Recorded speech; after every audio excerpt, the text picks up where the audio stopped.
automatic responses. Let us talk about the 7 habits to start in 7 days to guarantee a time and a life of happiness. I quote, "Learn to value yourself, which means fight for your happiness." In our busy daily lives, it's easy to miss the forest for the trees and completely overlook some of the more obvious activities that can disproportionately affect our happiness levels. Luckily, we can go off more than just our intuition. There are lots of proven strategies that aim to create the right behavior that leads to a happier life. Going down, we take a look at the 7 of the more actionable pieces of advice you can start implementing over the next week. Number 1, find meaning in your work. Last week, I interviewed our gym housekeeper at Dream Body Fitness for a side project I'm working on. And I asked, "Do you like your job?" To my surprise, she smiled from ear to ear and was breathless for a couple of seconds. She finally collected herself and said, "I can't believe how much I love my job. I get to make dozens of our clients happy every day and feed my 2 beautiful children at the same time." Talk about a powerful perspective, right? A job is only a job if you choose to see it as a job. But there is so much more to it. All work is a chance to be of service. All work is a chance to express your gifts and talents. All work is a chance to be helpful to other people. All work is a chance to change the world. It's up to you to find meaning in your work. Whether you are a housekeeper, whether you are a police officer, whether you are a teacher, whether you are an astronaut or an entrepreneur, you must find meaning in your work so that every day you feel like you are on a purposeful mission. So I today challenge you, love what you do until you can do what you love. Love where you are until you can be where you love. Love the people you are with until you can be with the people you love most. This is the way we find happiness. Read the book, The Buddha's Brain. Number 2, embrace discomfort to gain mastery. Happy people generally have something known as signature strength.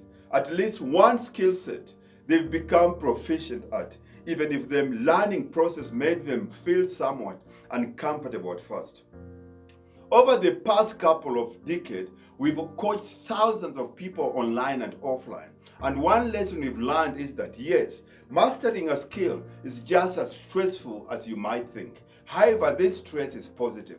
Although the process of becoming proficient at something takes its toll on people in the form of stress, people who admit that these same activities make them feel happy and satisfied when they look back on their days, weeks, months, and years as a whole. They see their progress and they feel great about it. Truth be told, being terrible at something is the first step to being truly great at it. Struggle is the evidence of progress. The more time you spend there, the faster you learn. It's better to spend an extremely high quality 10 minutes growing than it is to spend a mediocre hour running in place. You want to practice at the point where you are on the edge of your ability, stretching yourself over and over again, making mistakes, stumbling, learning from those mistakes and stretching yourself even further.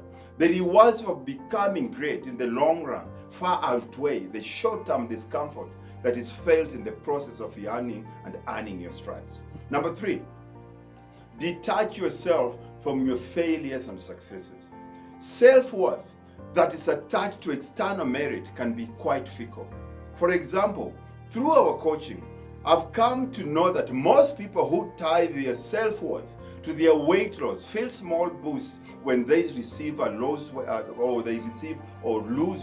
or lose inches, but feel harsh drops in self-worth when they don't. What these clients are forgetting is that failure is not something you are.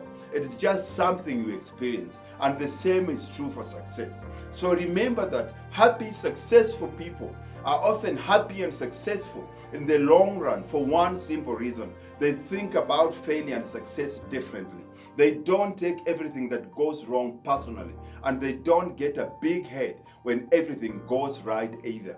Follow in their footsteps. Do the best you can and be a humble, lifelong learner. Never let success get to your head and never let failure get to your heart. Number 4, be productive but not rushed. Being rushed puts you on the fast track to being miserable, period. But on the flip side, having nothing to do can also take its toll. Bad news for those who subscribe to the dream of doing nothing. The balance is just right when you are living a productive life at a comfortable pace. Meaning, you should be expanding your comfort zone often, but not so much that you feel frenzied and out of control.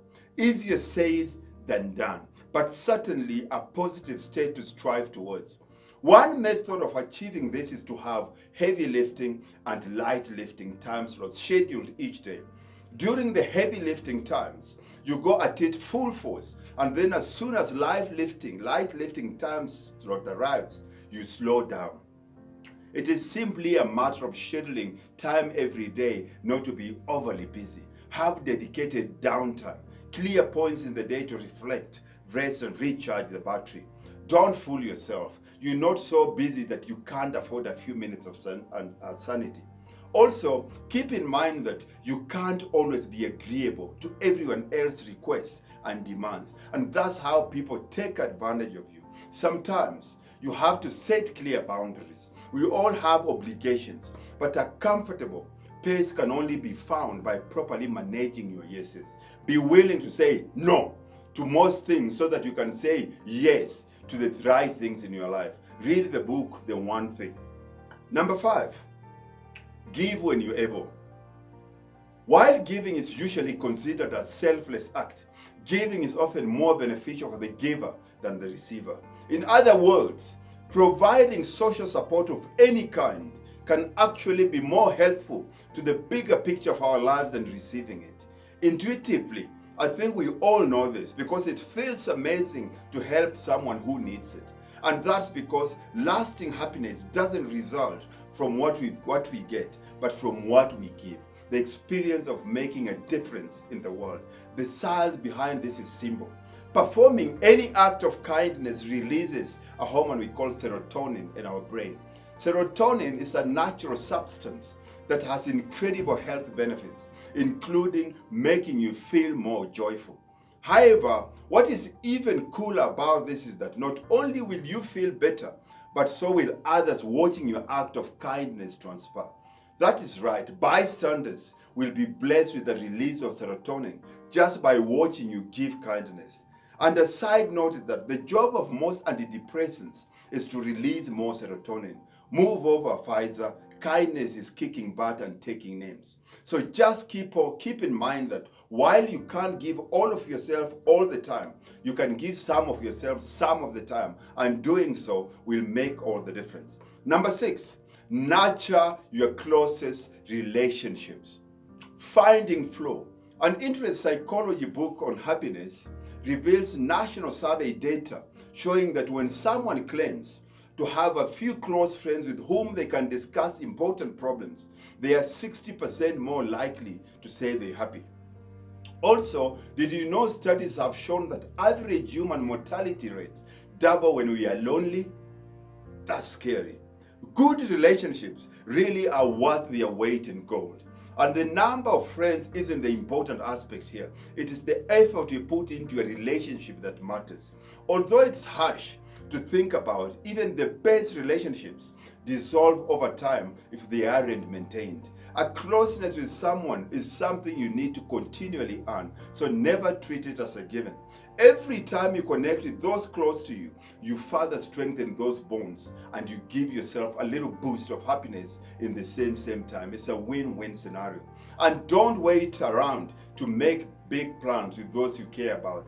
Make your time together be the plan. Communicate openly on a regular basis. Get together in the flesh as often as possible. Not because it is convenient to do so, but because you know each other are worth the extra effort. Just put down the smartphone, close the laptop, and enjoy each other's company. Face to face, the old-fashioned way. There are few joys in life that equal a good conversation, a genuine laugh, a long walk, a friendly dance, or a big hug shared by two people who care about each other. Sometimes, the most ordinary things can be made extraordinary just by doing them with the right people. So choose to be around these people and choose to make the most of your time together. Number 7, be true to yourself.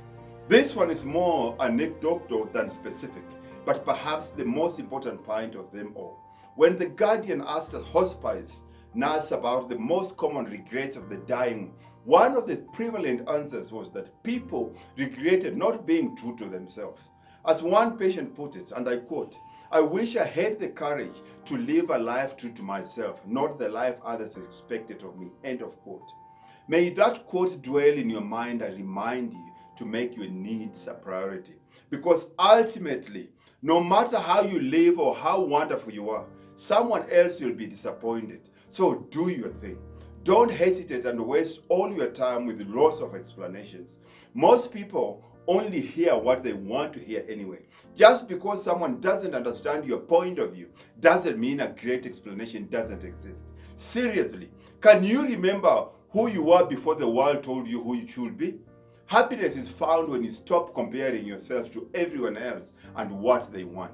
Stop living for other people and their opinions. Be true to yourself. You are the only person in charge of your life. The only question is, what do you want to do with the rest of it? Start doing it. As they say, there are 7 days in the week, and some day isn't one of them. It is your turn. How about you? What habits keep you happy? What else will you add to this list if I had to ask you?